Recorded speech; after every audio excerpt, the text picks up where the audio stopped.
It's done. The ink is dry.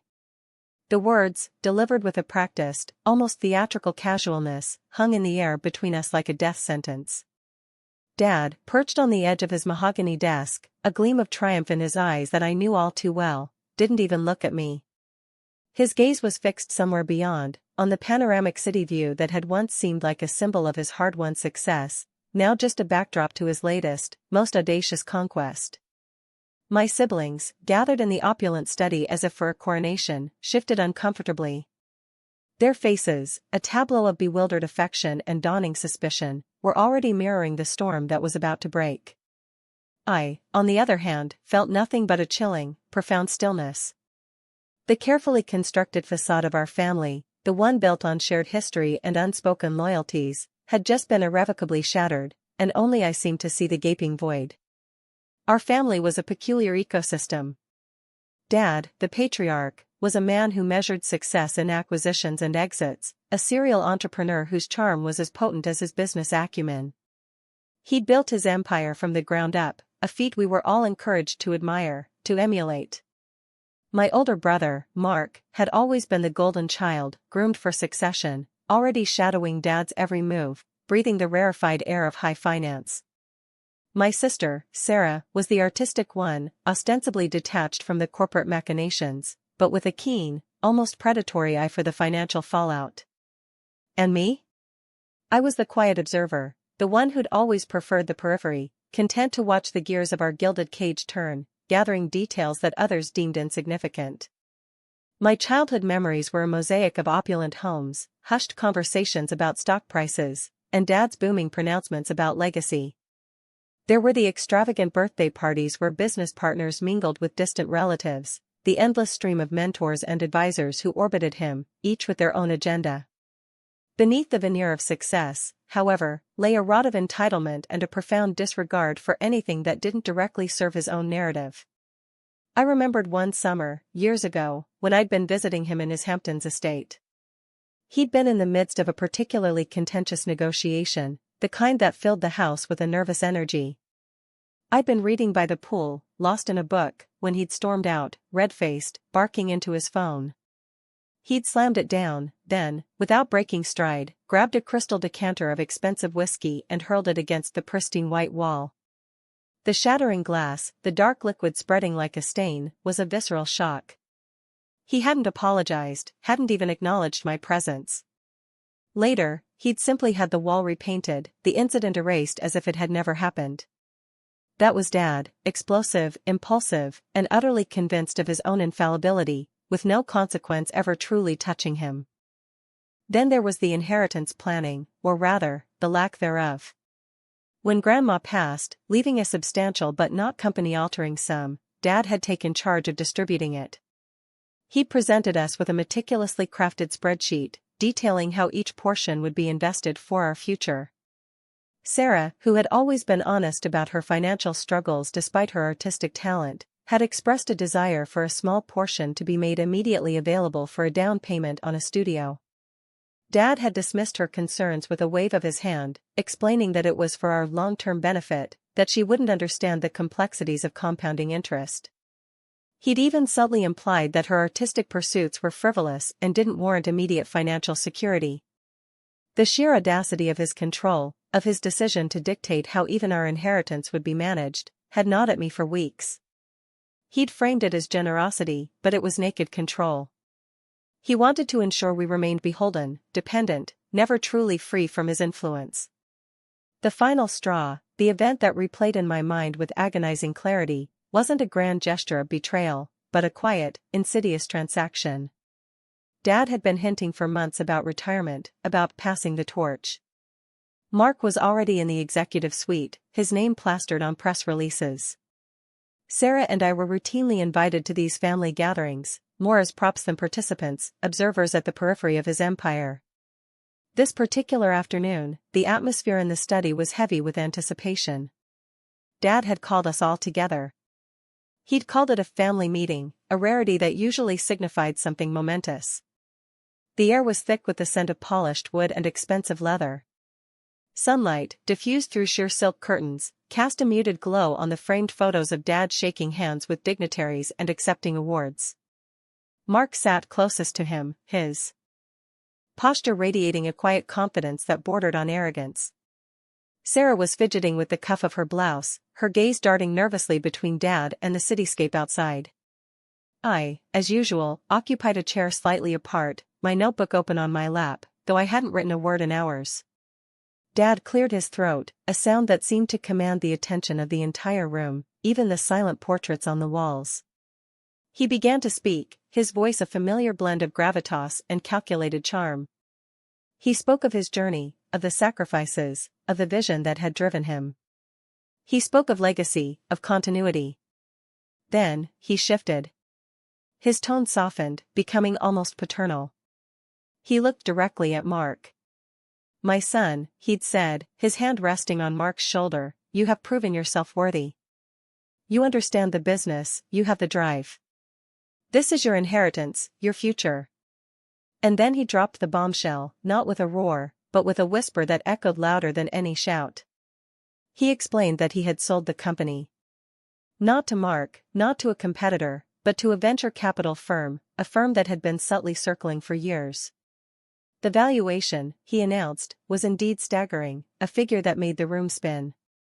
Mark's face fell, a flicker of disbelief warring with a carefully masked anger. Sarah's jaw tightened, her eyes narrowing. The reason he'd given was a masterpiece of self-serving rationalization. He claimed it was for strategic diversification, to unlock greater shareholder value. He said he wanted to enjoy his retirement without the burdens of operational leadership, but with the financial freedom to pursue other ventures. But the unspoken truth, the truth that hung heavy and suffocating in that room, was that he had cashed out. He had sold the legacy, the empire, the very thing he'd paraded as his life's work, for a personal windfall. And he had done it without any real consultation, without any consideration for the future he had supposedly been grooming Mark for. The silence that followed was deafening. Mark's face was a mask of shock, betrayal etched into every line. Sarah, for the first time I could remember, looked genuinely lost, her usual composure shattered.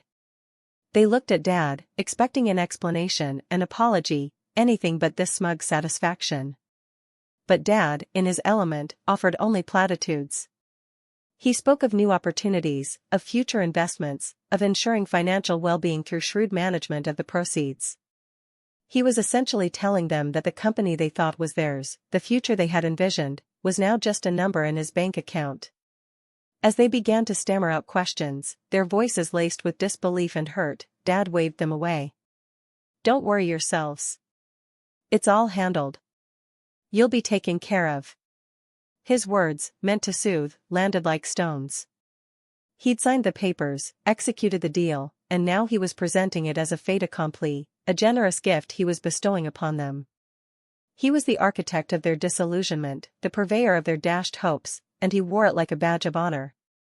My siblings wept, not with the explosive grief of a sudden loss, but with the quiet despair of realizing the foundation they stood on had been a lie, a carefully constructed illusion built by the man they thought they knew.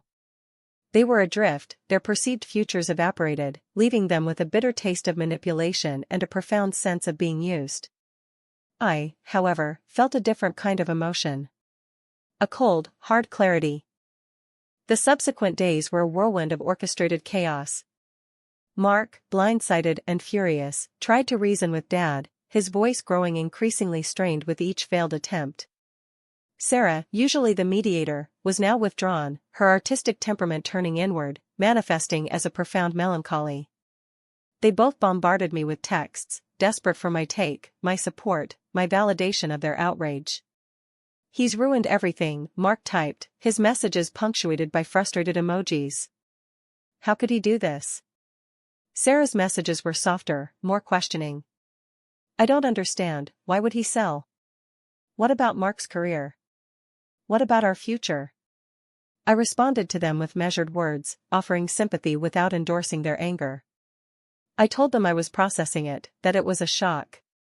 Inside, however, a different plan was already coalescing, a quiet, deliberate counter-strategy. I had always kept meticulous records, not just of financial transactions, but of conversations, agreements, and Dad's peculiar brand of generosity. My digital vault was a testament to his patterns of behavior. I didn't need to shout or confront. I had the evidence. The key lay in a series of legal documents I'd quietly acquired over the years, provisions that Dad, in his arrogance, had overlooked or perhaps deemed irrelevant. He'd always been so focused on the grand exit, the headline-grabbing sale, that he'd underestimated the import. Of the smaller print, the clauses designed to protect those who weren't directly in control. There was a specific shareholder agreement from an early acquisition, one he'd pushed through quickly to secure crucial funding. It contained a clause, buried deep, that stipulated a right of first refusal for certain stakeholders in the event of a majority sale, a clause that explicitly included significant minority shareholders who had demonstrably contributed to the company's foundational growth.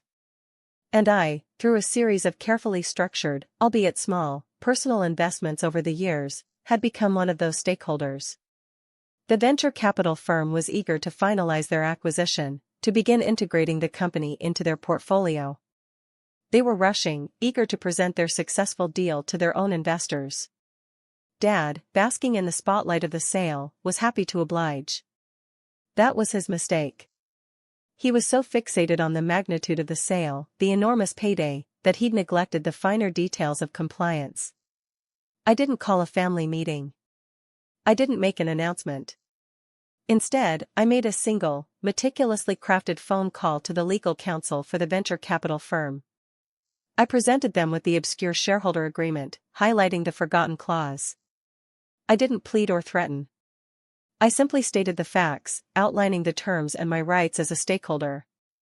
I provided them with the documentation, clear and irrefutable. I then sent a formal, legal notification to Dad's holding company, invoking my right of first refusal. The effect was not immediate, but it was decisive. The venture capital firm, facing a potential legal quagmire and a significant delay to their own lucrative deal, immediately re-evaluated.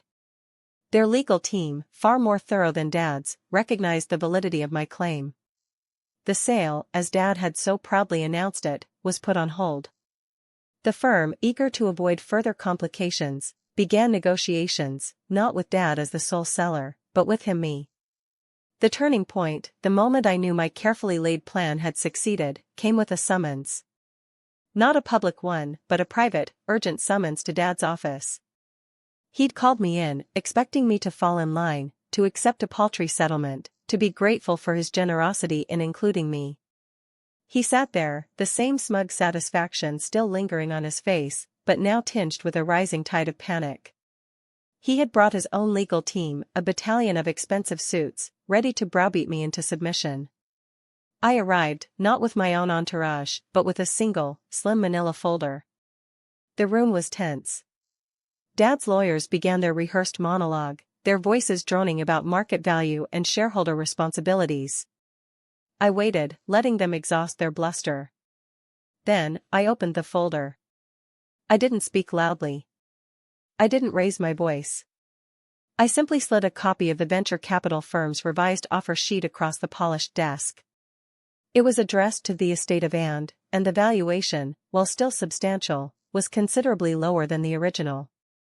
It reflected the added negotiation time, the potential for further legal challenges, and, most importantly, the fact that the deal now required explicit consent, not just Dad's.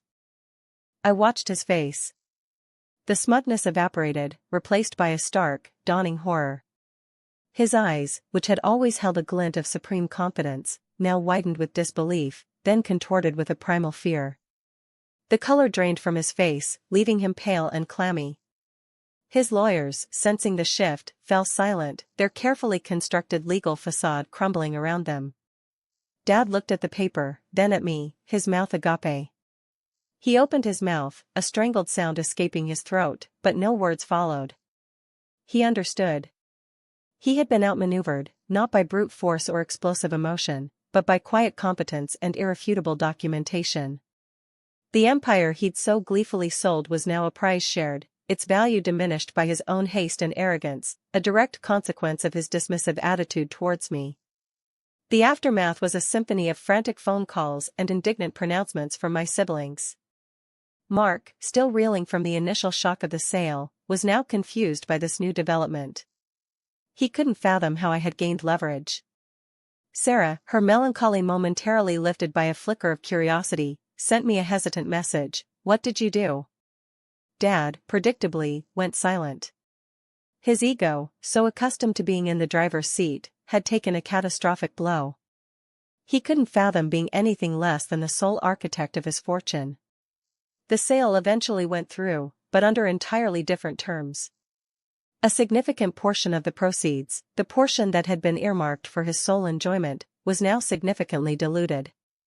My siblings, who had been weeping over their perceived loss, found their situations unchanged, still reliant on Dad's pro-mised financial support, which now, of course, was less than he'd boasted. They were still where they were, while Dad, the man who had always controlled the narrative, found himself a lesser player in his own grand exit. He never spoke to me about it directly. There were no apologies, no explanations. Our relationship, always transactional, now carried a new, frigid layer of resentment and unspoken accusation from his side. He continued to operate, seeking new ventures, but the swagger, the unshakable confidence, had been replaced by a subtle caution, a flicker of doubt that hadn't been there before. He had, in his own way, lost control. My siblings eventually moved on, their initial grief giving way to the practicalities of life. They continued to orbit their father, their dependence largely unbroken. They never truly understood the depth of his manipulation, or the quiet precision with which I had dismantled his narrative. They saw the sale, they saw the reduced payout, but they didn't see the meticulous planning, the patient accumulation of knowledge, the silent execution. For them, it was a tragedy. For me, it was a restoration. A quiet, cold equilibrium. The city lights still glittered beyond the office window, but now, they reflected a different kind of success, one built on understanding the true nature of power, and the devastating consequences of underestimating the quiet ones.